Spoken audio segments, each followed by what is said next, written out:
বাইরে খুব বৃষ্টি হচ্ছে আমাদের এখানে। শুভ দুপুর বন্ধুরা। প্রচণ্ড বৃষ্টি হচ্ছে আমাদের এখানে, সবার এখানেই হচ্ছে। অনেক মানুষ অনেক কষ্টে আছে, আমরা তো বুঝতে পারছি না। তাও যে আমি ছাদ থেকে একটু ভিডিও করব পাচ্ছি না, মোবাইলটা ভিজে আছে, তাই ঘর থেকে দেখাবার চেষ্টা করছি। বাইরে খুব হাওয়া দিচ্ছে, গাছগুলো এত জোরে জোরে নড়ছে, ছাদে তো তোলাই যাচ্ছে না। খাওয়ার জন্য ভাবছি একটু খিচুড়ি করে নিই, কিন্তু ফুলকপি আনা হয়নি, আলু দিয়েই করি। খিচুড়ি একটা ভাজা, দেখুন সঙ্গে থাকুন। এদিকে দাদা আজকে ছুটি নিয়ে বসে আছে, তাই একটু হেল্প করছে, কাজকর্ম করে এগোচ্ছে। বললাম না আমাদের বাড়িতে করে সবাই, বাসনগুলো মুছে দিচ্ছে, বলেছিলাম রান্নার দায়িত্ব তার।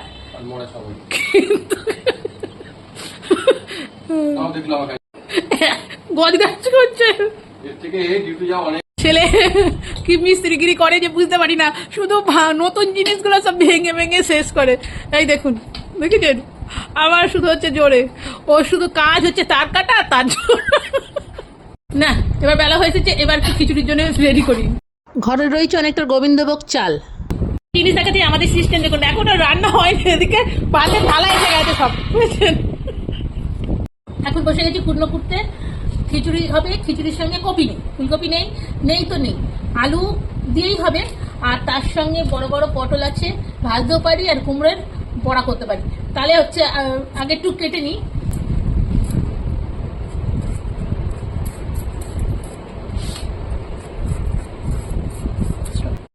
আমরা বৃষ্টিতে কত আনন্দ করে এটা ওটা রান্না, কুমড়োর বড়া হবে করে খাচ্ছি, কত মানুষের কত কষ্ট হচ্ছে বৃষ্টিতে। আলু কেটে নিচ্ছি, আলুটা একটু ছোটই করে দিচ্ছি, যেহেতু হচ্ছে আতপ চাল। কটা বাদাম ভেঙে নিলাম, আলু জানো হয়ে গেছে, লঙ্কা আদা তার বড়ার জন্য নয়, এবার রান্নার জন্য। তো বৃষ্টি হচ্ছে বাইরে, একটু দেখাতে চাই। আমি খিচুড়িটা চট করে প্রেসারেই করি, হাঁড়িতেও করি, কিন্তু তেল দিয়ে দিলাম, একটু জিরে ফোড়ন দিয়ে দিলাম, তার সঙ্গে দুটো তেজপাতা,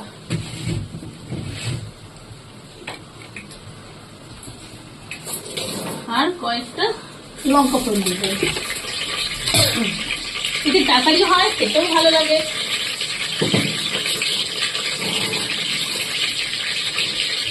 তো যেই গরম হয়ে যাবে আলুগুলো দিয়ে দিলাম, দিয়ে আলুটা দিয়ে দিলাম।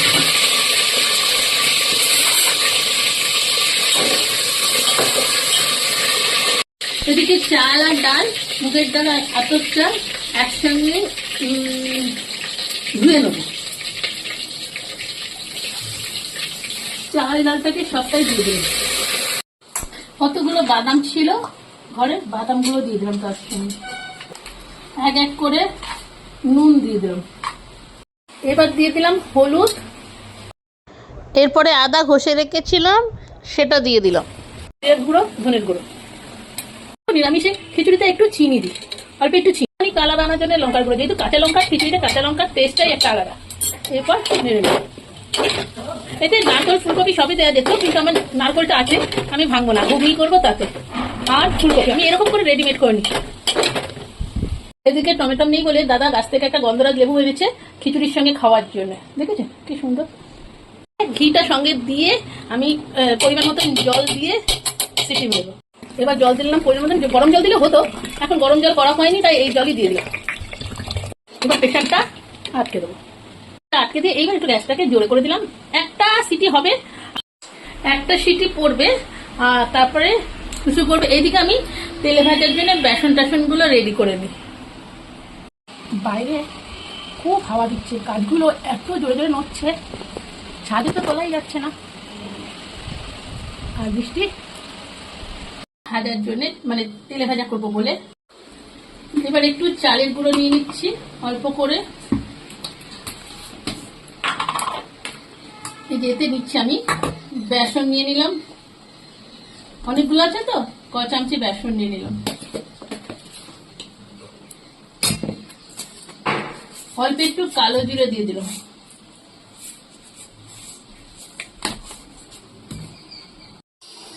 পরিমাণ মতো নুন দিয়ে দিলাম। আমাদের তেল ভাজা খেতে সবাই খুব ভালোবাসে। আচ্ছা, এটার মধ্যে আছে, আমি একদিন এত কাজ করি, অকাজ করি, খাবার সোডার কৌটোটা খালি করার জন্য মনে ছিল না নুন মুঠবে, নুনের কৌটো দিয়েছি, তাই এর মধ্যে আবার ঢেলে রেখে দিই, তাই খাবার সোডা নুন মিশে অল্প একটু দিয়ে দিচ্ছি। খাবার সোডা দিলে কি ওটা মজমজ করে। লঙ্কা দিয়ে দিলাম, একটু ঝাল ঝালি ভালো লাগে বড়া। হ্যাঁ, 4টে লঙ্কা দিয়ে দিয়েছি। এবার একটু সিটিটা পড়তে পড়তে হচ্ছে, আমি একটু সিটি পড়বে, সিটিটা পড়ে পড়বে বন্ধ করে দিলাম। ওকে এখন বন্ধ করে এই অবস্থায় রেখে দিচ্ছি। এদিকে বড়া ভাজার জন্য কড়াটাকে বসিয়ে দিয়েছি, তেল দিয়ে এইবার হচ্ছে গরম করতে দিলাম। এখন জল দিয়ে বেসনটাকে মেখে নিচ্ছি। এদিকে বেসনটাকে ভালো করে মেখে নিচ্ছি। তেলটা গরম হয়ে গেছে, এর থেকে একটু তেল নিয়ে বেসনের উপরে দিয়ে দিলে মজমজ হয়।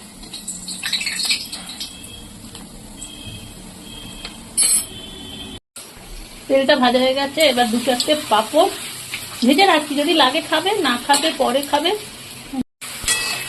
পাঁপড় ভাজা হয়ে যাচ্ছে চটপট করে। আমি না একটু তাড়াতাড়ি রেডিমেড কাজ করতে খুব ভালোবাসি, খেতেও ভালো হয়, খারাপ হয় না। দাদা তো আমার হাতের ছাড়া খাই না কোনোর সময়, দাদা আমার হাতের ছাড়া খাই না। এই দেখুন সব কটা পাঁপড় হয়ে গেল, একসঙ্গে দিয়ে ভাজা হয়ে যাচ্ছে। হয়ে গেছে পাঁপড় ভাজা একটা, কিন্তু তেলটা খুব গরম হয়ে গেছে, সেই জন্য একটা একটা করে ছেড়ে দিই তেলে ভাজা। গ্যাসটাকে একটু আস্তেই করে নিয়েছি।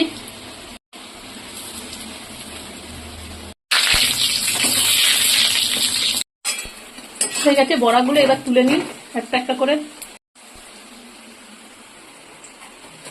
খিচুড়িটা এই অবস্থায় দাঁড়িয়েছি, ওকে একটু আরেকবার ফোড়ন দিয়ে নামিয়ে নেবো। এতে একটু জিরে দিয়ে দিলাম, শুকনো লঙ্কা, তেজপাতা দিয়ে দিলাম। এবার এটাকে এর মধ্যে দিয়ে দেবো।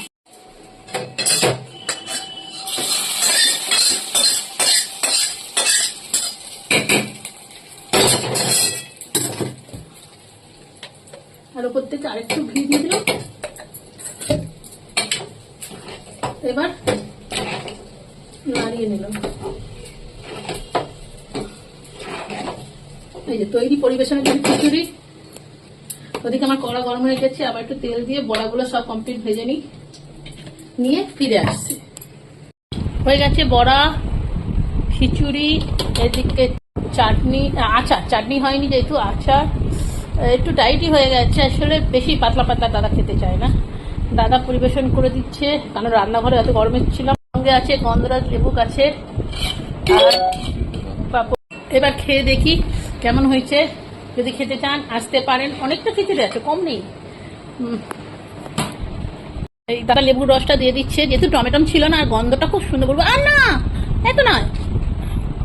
এদিকে ছেলে ও কি করছে, মোবাইল থেকে তুলতে চেষ্টা করছে ভিডিও। দাদা একটা লেবুতেই হচ্ছে রস, এখনো হয়নি, জাস্ট আজকে আমাদের একটু দরকার বলে তাই কেটেছি। এটা আরো অনেক বড় হয়, রস হয়, এখন রসটা সেরকম হয়নি, তাও একটা টুকরো দিয়ে 3 জনে হয়ে গেছে। তেল ভাজা খেতে কি টুকরো খাবেন? যা যা লাগবে লঙ্কা নিয়ে নিতে পারবো। আর ভালোই হয়েছে, নুনটা একটু কমই দিন, যার যেরকম লাগবে সে নিতে পারবে।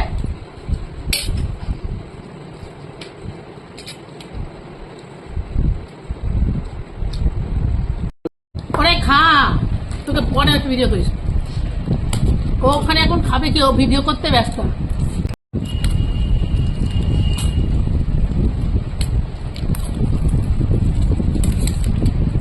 আর এটা আচার, চাটনির বদলে আমের আচার, এটা 8 বছরের, এখনো কিছু হয়নি, রোদ তুলে দিয়েছে বলে। এবার ছাড়া বেশি করবো না, অনেক আচার রয়ে গেছে। তাহলে আমরা খেয়ে দিয়ে আসি, পরে আবার কথা হবে।